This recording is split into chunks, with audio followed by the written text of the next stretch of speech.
All right, every pony.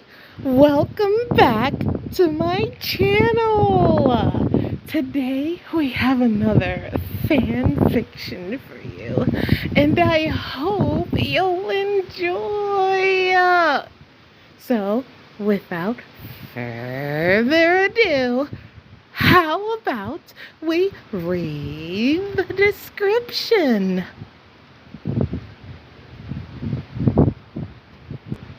Barry Punch likes to be the first one at the punch bowl. However, this time, someone beat her to it. Special thanks to ChappedPenguinLips for editing. Alright. Who Spiked the Punch? Written by Lise. Chapter 1. Shocking. Oh, hey, Barry! Spike smiled. Barry Punch blinked, her jaw dropping to the ground. When she had snuck into the hall an hour before the start of the party, she only hoped to have a few gulps of punch before the crowd.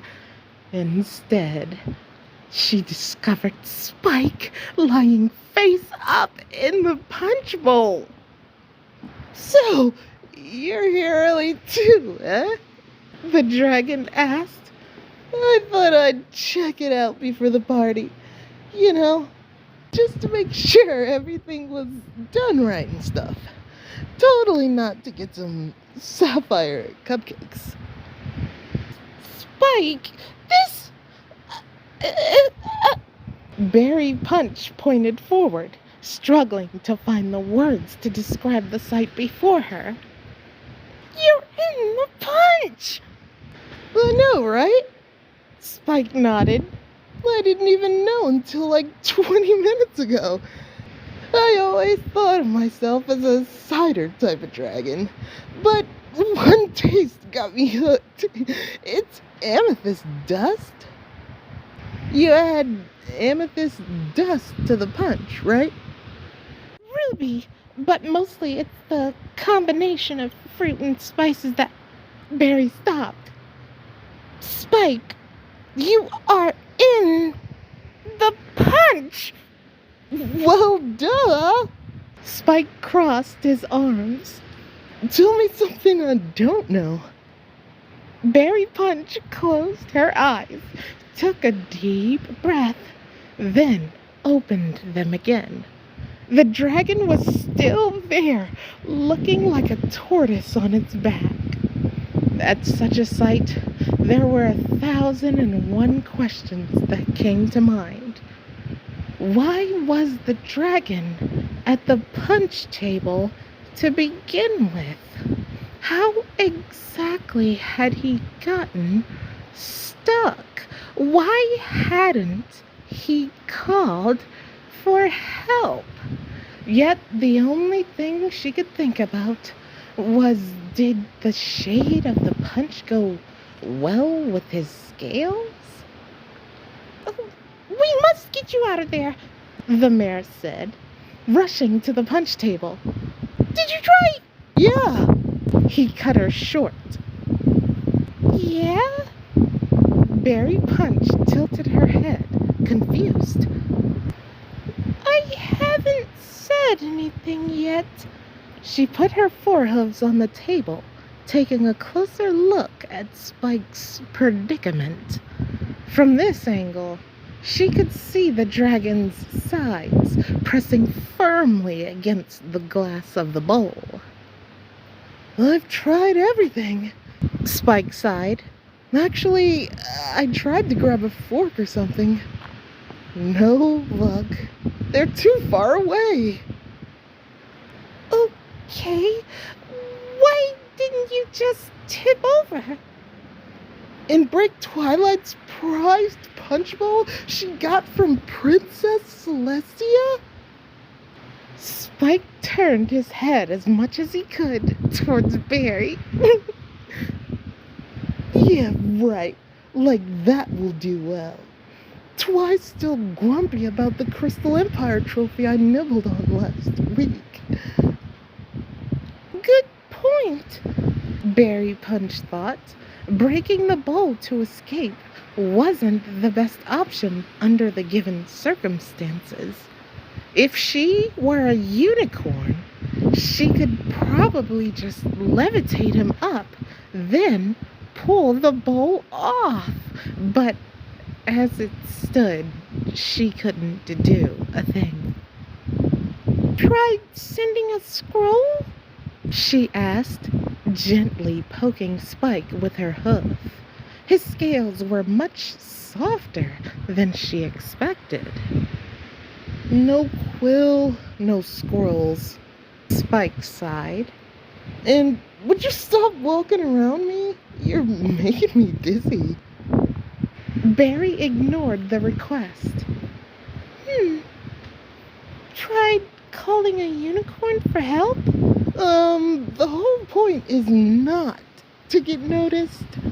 Spike squirmed around a bit in another attempt to get out, but stopped the instant he felt the bowl start to tip. And stop poking me! Sorry! Barry Punch pulled back her hoof. The dragon was stuck tight. Pulling him out wasn't an option. In truth, she doubted even a unicorn would manage with brute force alone. Although she didn't understand Spike's reluctance to ask for help. Sure, it was an embarrassing situation, but not the first. Just a few weeks ago, he managed to tangle his leg to a balloon as it flew over Ponyville, resulting in him acting as a ballast for over 2 hours. Why would this be any different? Okay, I think I can help. Barry looked at the tableware.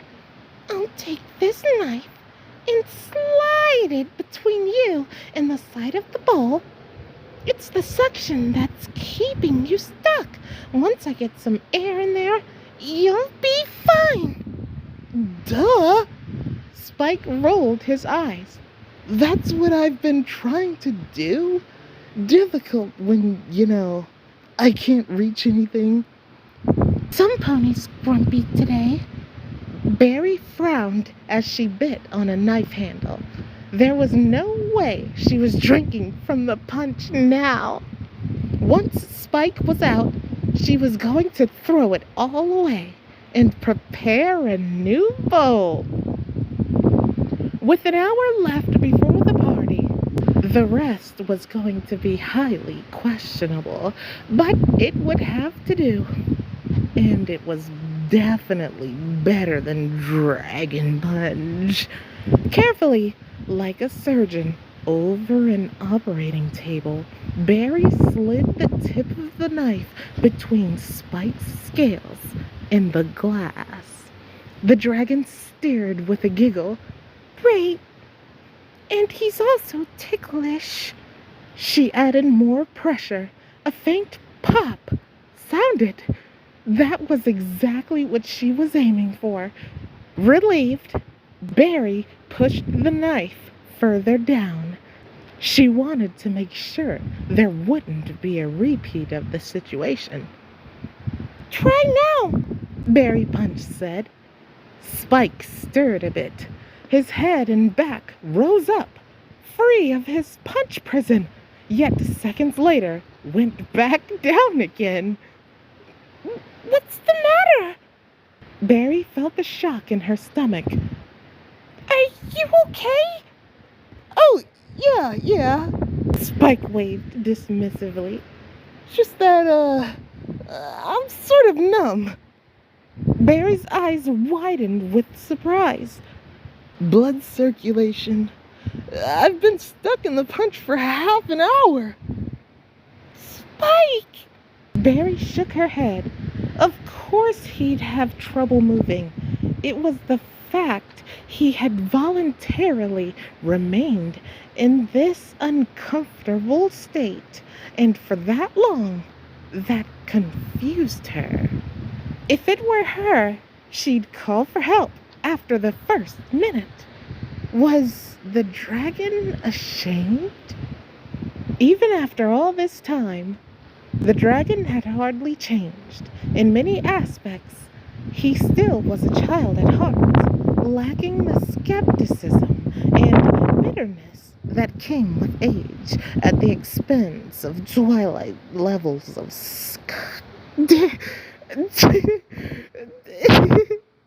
at the expense of twilight levels of sarcasm.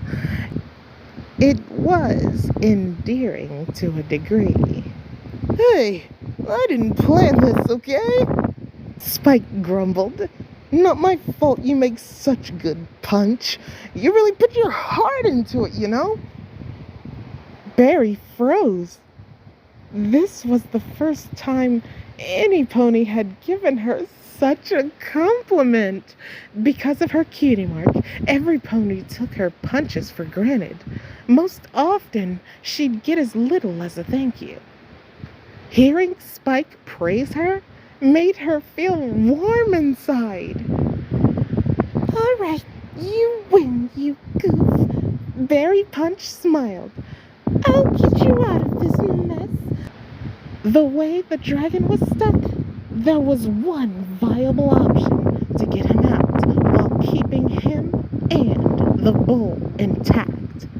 In general, it wasn't something that Barry would volunteer to do, but under the circumstances, she didn't mind. "How did you fall in anyway?"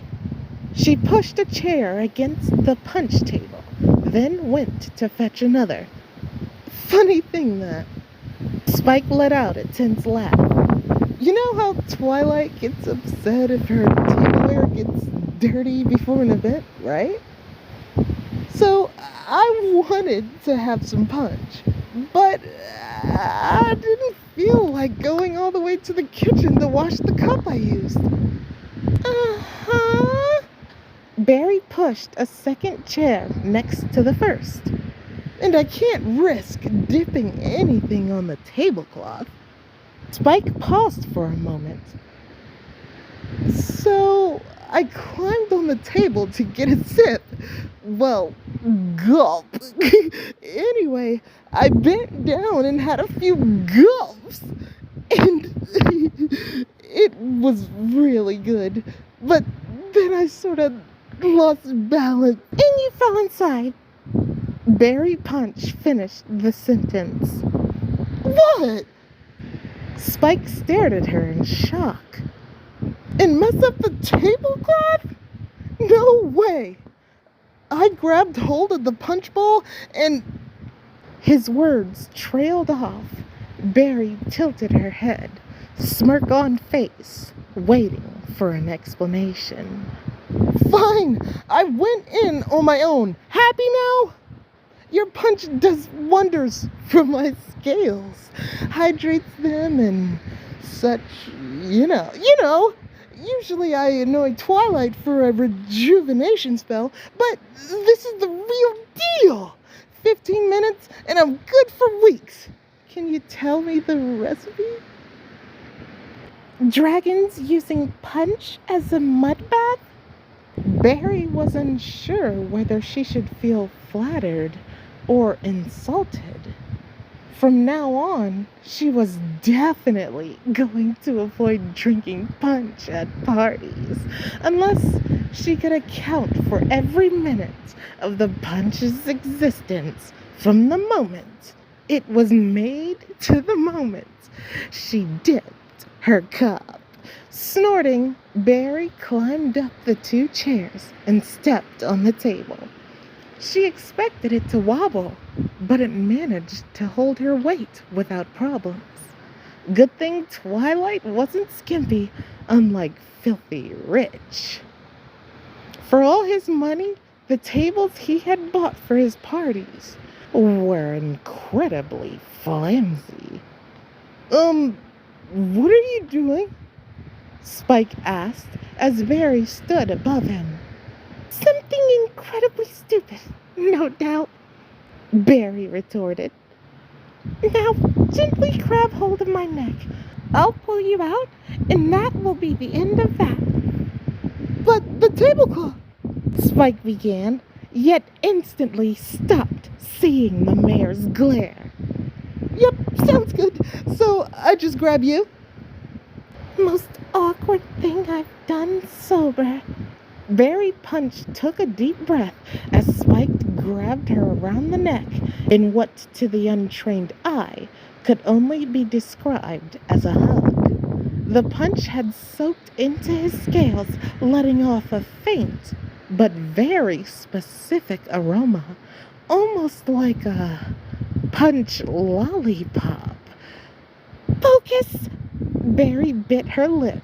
All she had to do was pull him out of the bowl without breaking anything. The tablecloth and napkins might suffer, but that's what he gets for trying to bathe in a punch bowl. Although swimming in a pool of punch did have some merit, maybe Barry would try it sometime. Getting Spike out and onto the floor was surprisingly easier than expected, almost like fishing. If fish were calm and cooperative and drenched in sweet alcohol. One had to admire him, though. Most other ponies would be crying in shame at this point, if they hadn't already galloped out of the room. Not Spike. He stood there, punch dripping from his back scales, grinning as if nothing had happened. I better get a new tablecloth, huh? Spike glanced over his shoulder. And I'll make some fresh punch, Barry sighed. Next time, please just use a... Before Barry Punch could finish, the dragon hugged her tightly. Aww, his scales felt soft, almost rubbery. The surprise brought a shade of rose to Barry's cheeks. It made her feel warm, more than the first few cups of alcohol at a party. Just go on with it, she told herself. After all, what else could she expect from a dragon that took a bath in the party punch bowl? Thanks, Barry, Spike whispered. You really helped me out there. Yeah. I really... Spike! A yell, mixing scorn and disbelief, came from the hall entrance. I knew it! I just knew it! A furious Twilight stormed in, trotting straight for the pair. How could you? I still can't believe you just ran off with some stupid excuse just so you could sneak here before the party and... The princess stopped in her tracks. Her eyes moved from Spike to Barry Punch, then back again. Oh! Her lips curved in an apologetic smile. Oh, I just remembered that I promised Pinkie Pie to help her with a thing. She took a step back. You just do whatever you're... Twilight coughed, her cheeks turning a deeper shade of purple. Hey, Barry Punch, how are you? Looking good. Well, I'll just, go and really don't mind me. She took another step back, then disappeared in a flash of purple light, leaving the two alone.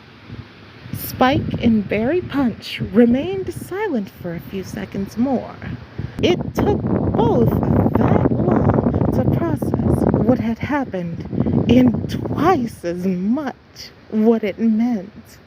At the end, the dragon let go and moved a step to the side. Well, he said, looking at the spot Twilight had been. That happened. Want to help me clean the table? Sure. Fairy Punch shrugged. You take care of the tablecloth. I'll make some punch. The